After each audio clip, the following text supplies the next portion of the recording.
A to Z classes जपला। यदि अभी तक आप चैनल सब्सक्राइब नहीं किए हैं तो सब्सक्राइब कीजिए और बेल आइकन को प्रेस कीजिए। धन्यवाद।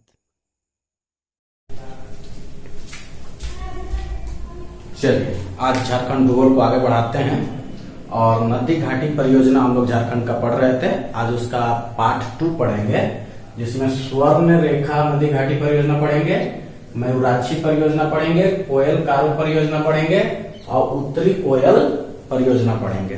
ठीक है, चलिए स्टार्ट करते हैं। स्वर्ण रेखा नदी घाटी परियोजना। एक दामोदर घाटी में एक पॉइंट छूट गया था कि दामोदर घाटी जो है, दामोदर नदी घाटी जो परियोजना है कब प्रारंभ की गई थी, तो 1948 में प्रारंभ की गई थी। ठीक है, देख लीजिएगा। तो चलिए स्वर्ण रेखा नदी घाटी परियोजना। तो सबसे पहला पॉइंट है, यह अंतर्राष्ट्रीय परियोजना है, मतलब इंटरनेशनल परियोजना है।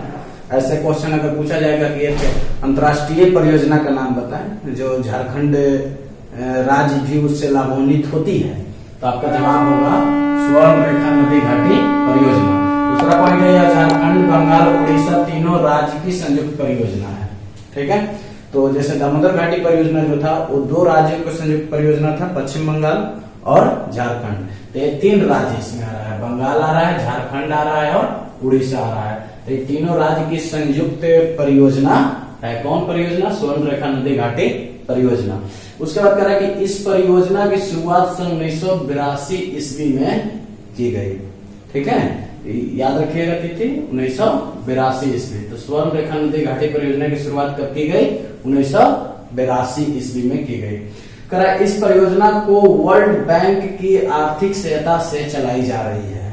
ठीक है, वर्ल्ड बैंक, विश्व बैंक की सहायता से, मतलब उसी की आर्थिक सहायता से जो है स्वर्ण रेखा नदी घाटी परियोजना को चलाई जा रही है। तो अब आइए बात करते हैं कि स्वर्ण रेखा नदी घाटी परियोजना के अंतर्गत कितने बांध हैं और कितने अवरोधक बांध हैं और कितने विद्युत गृह हैं। इंपॉर्टेंट क्वेश्चन है, एग्जामिनेशन में पूछा जाता है कि जैसे पिछला वीडियो में हमने क्या पढ़ा कि दामोदर नदी घाटी परियोजना के अंतर्गत कितने बांध हैं, तो 8 बांध हैं। उसी प्रकार से स्वर्ण रेखा नदी घाटी परियोजना के अंतर्गत कितने बांध हैं, तो देखिए पूरा 2 बांध है, 2 अवरोधक बांध है। ठीक है, और एक आपका जल विद्युत केंद्र भी है। ठीक है, तो चलिए स्टार्ट करते हैं। सबसे पहला है चांडिल डैम। चांडिल डैम, तो चांडिल डैम जो है ये किस नदी पर है? तो स्वर्ण रेखा नदी पर ही है। स्वर्ण रेखा नदी का जब आप मैप पढ़ रहे थे, जब नदी पढ़ा रहे थे, तो वहां पर आपको बताए थे कि गोतल सूद डैम भी था और उसके बाद जो है खरकाई नदी जहां पर जाके मिल रहा था सहायक नदी, वहां पर चांडिल डैम भी था। तो चांडिल डैम एक हो गया स्वर्ण रेखा नदी पर, इस परियोजना के अंतर्गत बनाया गया है। और फिर है ईचा डैम। ईचा डैम किस नदी पर है? खरकाई नदी। तो खरकाई नदी क्यों नदी है? तो यह स्वर्ण रेखा नदी की सहायक नदी है, खरकाई नदी। तो ईचा डैम जो है इस स्वर्ण रेखा नदी घाटी परियोजना के अंतर्गत बनाया गया है। तो आपका यहाँ से एमसीक्यू क्वेश्चन आएगा कि स्वर्ण रेखा नदी घाटी परियोजना के अंतर्गत कितने डैम बनाए गए हैं। तो टोटल 2 डैम और 2 अवरोधक बांध भी हैं, जिसको बराज भी कहते हैं। तो 2 बराज है। बराज देखिए कौन कौन है? गालूटी बराज जो स्वर्ण रेखा नदी पर है, और उसके बाद खरकाई बराज जो खरकाई नदी पर है। अब इसकी बात विद्युत गृह की कर लेते हैं, पावर स्टेशन की बात कर लेते हैं, जल विद्युत गृह की। तो यहाँ है हुंड्रू फॉल से 100 से 120 मेगावाट जो है विद्युत का उत्पादन किया जाता है। तो हुंड्रू फॉल जो है, हुंड्रू जलप्रपात किस नदी पर है? स्वर्ण रेखा नदी पर है। एक इंपॉर्टेंट पॉइंट है, यहाँ पर देख लें। स्वर्ण रेखा नदी घाटी परियोजना की शुरुआत 5वीं पंचवर्षीय योजना के दौरान हुई। ठीक है, तो पंचवर्षीय योजना जो है अब बंद हो चुका है। ठीक है, लेकिन पहले पंचवर्षीय योजना चलता था। तो क्वेश्चन पूछा जाता है कि कौन से पंचवर्षीय योजना के दौरान जो है स्वर्ण रेखा नदी घाटी परियोजना की शुरुआत हुई थी। तो आपका जवाब होगा 5वीं पंचवर्षीय योजना के तहत जो है स्वर्ण रेखा नदी घाटी की परियोजना शुरुआत हुई थी। स्वर्ण रेखा नदी घाटी परियोजना शुरुआत हुई थी कौन से पंचवर्षीय योजना? 5वीं पंचवर्षीय योजना। आइए मयूराक्षी परियोजना को देखते हैं। ये परियोजना भी झारखंड तथा बंगाल की संयुक्त परियोजना है। ठीक है, मयूराक्षी नदी पर ही बना है। इसकी शुरुआत जो है 1955 में हुई थी मयूराक्षी डैम को कनाडा डैम भी कहा जाता है, क्योंकि इसलिए कहा जाता है क्योंकि कनाडा के आर्थिक सहयोग से ही इस डैम का निर्माण हुआ था। तो कनाडा डैम को आप मसानजोर डैम भी कहते हैं, एक जगह का नाम है कनाडा मसानजोर डैम।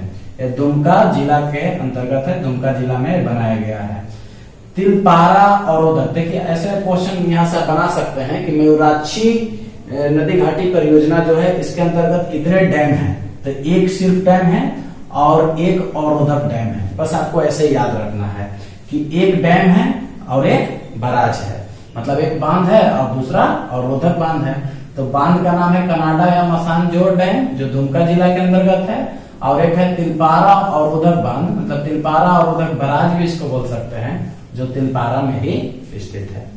तो क्लियर हो गया, मयूराक्षी नदी घाटी परियोजना के अंतर्गत एक डैम हुआ और एक बराज हुआ।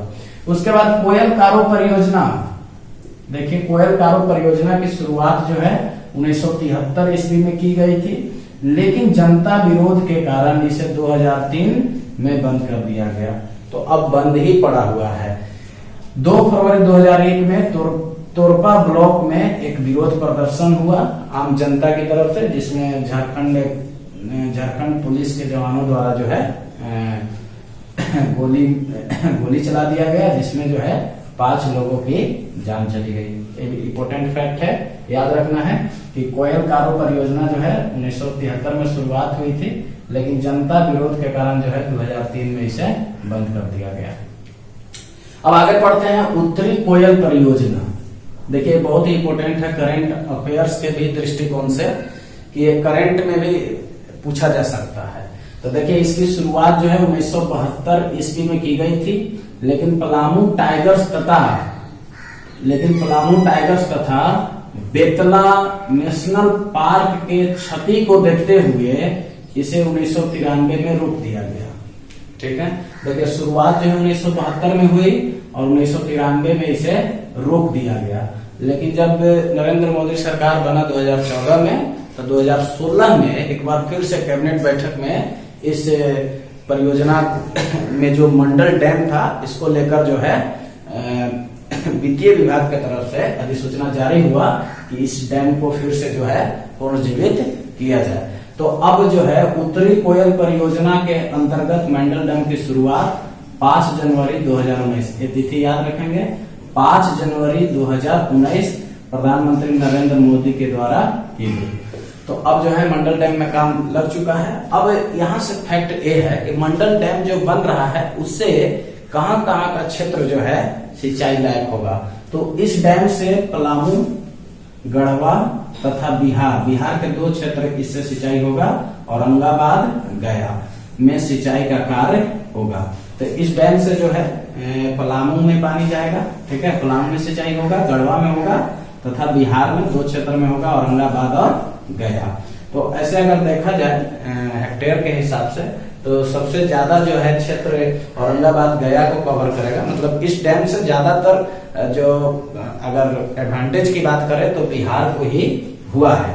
तो इस डैम से 1,11,521 हेक्टेयर जमीन की सिंचाई होगी अगर ये डैम पूरा होता है।